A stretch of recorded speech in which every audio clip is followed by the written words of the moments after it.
Hello students, I R.N. Singh welcome you to the part 2 of the topics relation and function.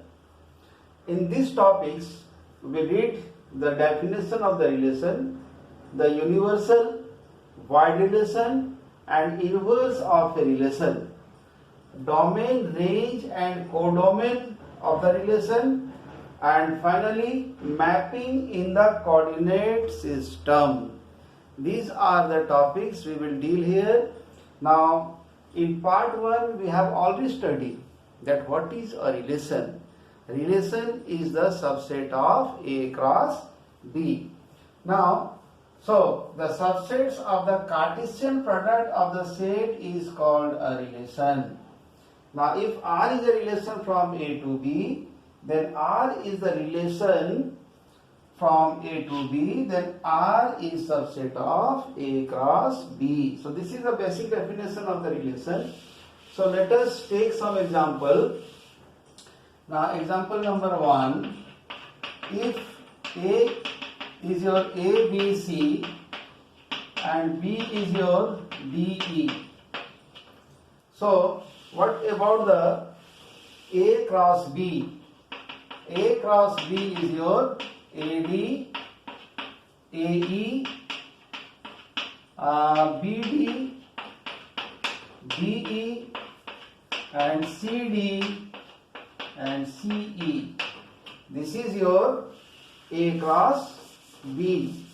So यहाँ पर A cross B में जितने भी pair of orders आपको मिल रहे हैं, सारे पेयर ऑफ ऑर्डर्स कोई ना कोई संबंध को बनाया हुआ है और इसमें A और B से जितने भी रिलेशन बने हुए सारे रिलेशन इसमें है. सो A क्रॉस B अगर रिलेशन R हो जाए तो इस रिलेशन को हम लोग कहेंगे universal relation. Universal relation, this universal relation. And second one, if R is phi, R में किसी भी तरह का पेयर ऑब्जेक्ट ना हो तो उसको हम लोग void relation कहते हैं. Then R is the void relation. Void relation. So what about the inverse of a relation? So inverse of a relation में जैसे यहाँ पर हम लोग रिलेशन डिफाइन किए हैं, R is the relation from set A to B, then R inverse is the relation from set B to A. So BA, this is the inverse of the relation. यहाँ जो element होगा just इसका हो जाएगा कितना DA, उसी तरह से DB, similarly last one your EC. This is inverse of the relation. Now so अगर आप यहाँ से कोई रिलेशन बनाइए, suppose the relation you forming, that is R is equal to AD, BD and CE. Now you see whether this R is subset of A cross B or not. अगर ये subset है तो इसको हम लोग कहेंगे क्या? रिलेशन. सिंस R is, यहाँ लिखेंगे since R is subset of A cross B, so R is the what? R is the relation. So in this way we will study about the relation. So total number of objects that present in a relation. एक relation में कितने objects होते हैं? So do you know what is power set? Power set, the set of all subsets of a set. This is called your power set. तो इसमें कितना element होता है? Power. The cardinal value of the power set is 2 to the power n if the cardinal value of A is your what? N. So this is the formula for finding the cardinal value of the power set. Now since what? A cross B का cardinal value कितना होता है? Cardinal value of A into cardinal value of B. So if cardinal value of A is m and cardinal value of B is n, so what is the total number of? So the total numbers of relation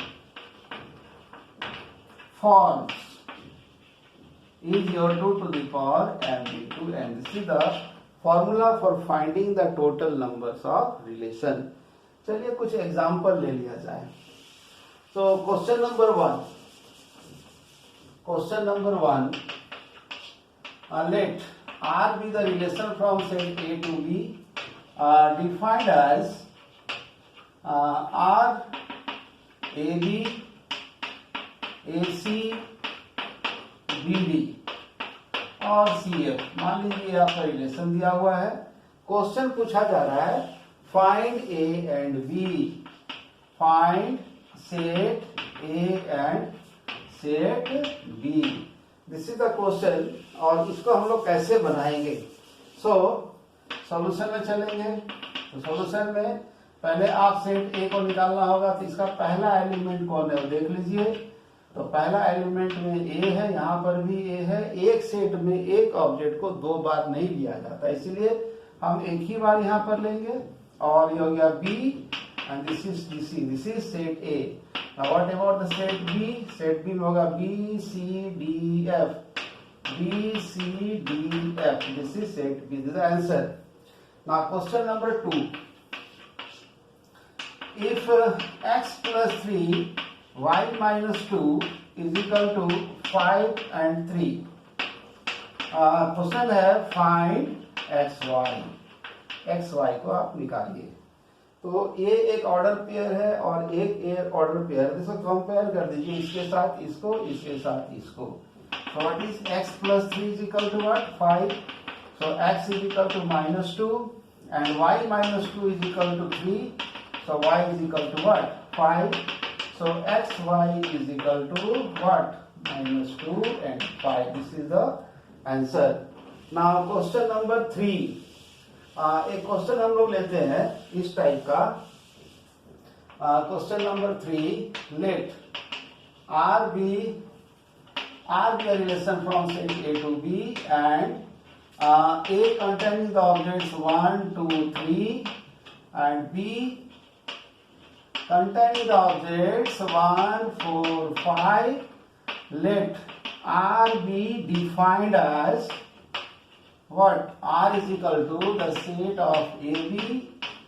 This relation A square is a B. This is the relation where A belongs to set A and B belongs to set B. Question is construct the relation. ये question आपको दिया गया है. तो इसको आप कैसे बनाएंगे? तो सबसे पहले हमको यूनिवर्सल रिलेशन निकालना होगा. तो what is A cross B? This is the universal relation. A cross B में कौन कौन सा एलिमेंट आएगा? 1 1 1 4 1 5 2 1 2 4. इस तरह से जाएगा कहां तक? 3 5 तक. सो this is the universal relation. Set A में कौन कौन सा एलिमेंट है? 1 2 3 है. सेट बी में कौन कौन सा एलिमेंट है? 1 4 5 है. रिलेशन क्या दिया हुआ है? ए स्क्वायर टू बी दिया हुआ है. So 1 square is equal to 1, 2 square is equal to 4 and 3 square is equal to 9. So relation में कौन कौन सा ऑब्जेक्ट आएगा? 1 के साथ 1 आएगा, 2 के साथ 4 आएगा और 3 के साथ 9 आएगा. Since the relation is a subset of A cross B. Relation क्या है? It is the subset of A cross B. सो 3 9 यहां पर नहीं है. This is 3 5. So what should be the relation? The relation is your 1 1 and 2 4. This is the relation of this question. This is a required relation. अब हम मान लीजिए question को change कर रहे हैं. यहां पर हम क्वेश्चन अब लिख रहे हैं that is A cube is equal to B plus 5. Now you find the relation. Now construct the relation. तो इसमें भी हम पहले देख लें what is given in set A and what is given in set B. तो set A में कौन कौन सा एलिमेंट है 1 2 3, बी में कौन कौन सा एलिमेंट है 1 4 5। रिलेशन क्या दिया याद रखें, आप इसको ऐसे लिखिएगा, तो 1 cube -5, this is what -4, so b is equal to -4। 2 cube -5, 8 -5, this is 3, so b is equal to 3। यहाँ पर ठीक है, और 3 cube -5, 27 -5, 22, so b is equal to 22। So what should be the relation? That is 1 - 4,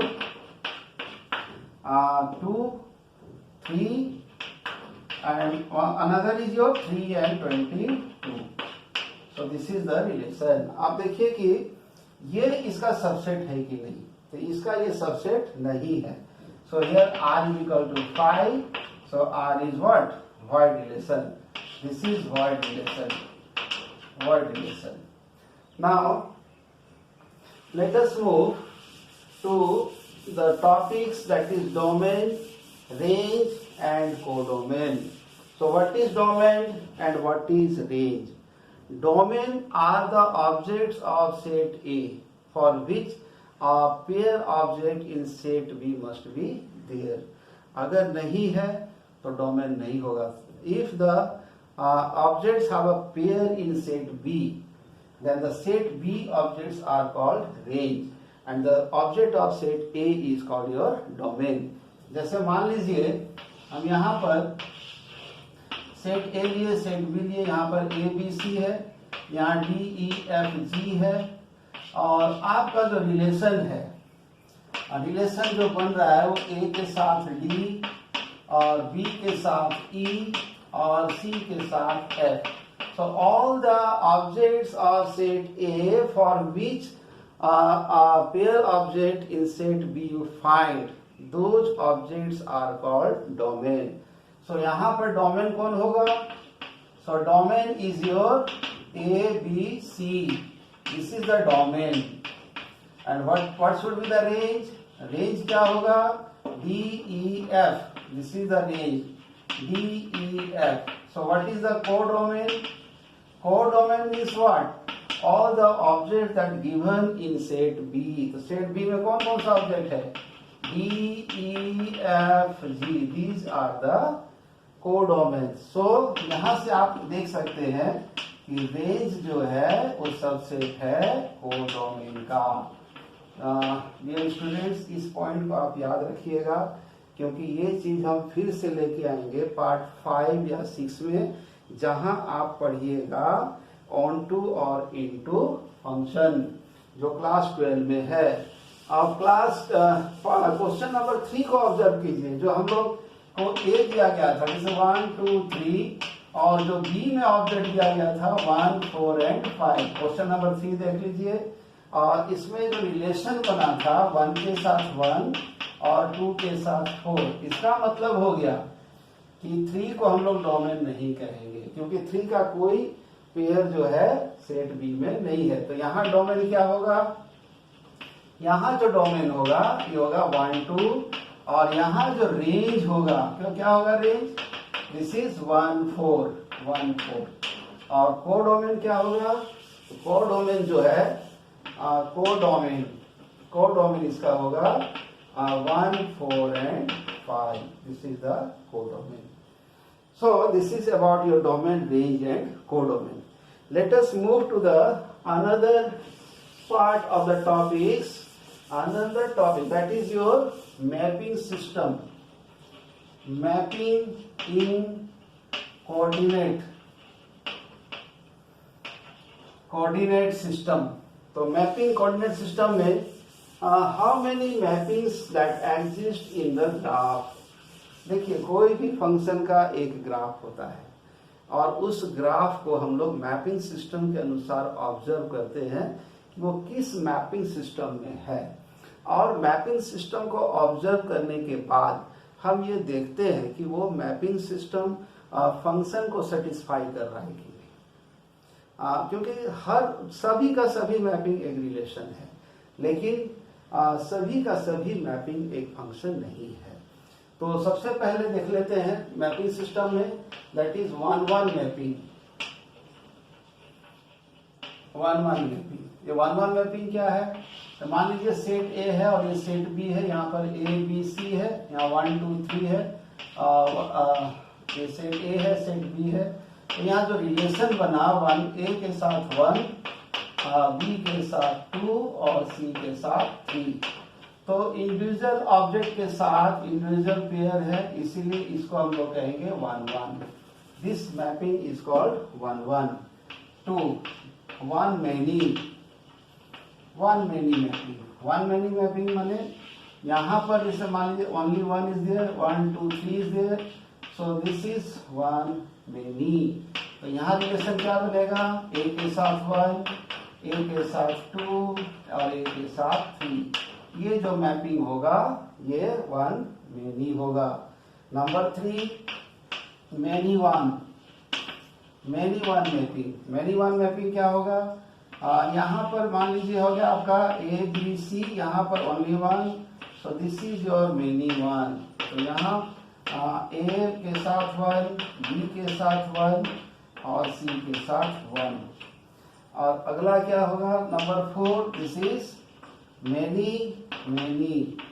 तो many mapping में क्या होगा? तो यहाँ बना लेते हैं इसको। मैनी मैपिंग में इसे यहाँ 1 2 है और ए है, तो ये हो गया आपका मैनी 1। मान लीजिए यहाँ पर हमने बी लिख दिया, तो ये हो गया 1 मैनी। तो यहाँ जो रिलेशन बन रहा है दैट इज 1A 2A और 2B। So this is your what? Many mapping.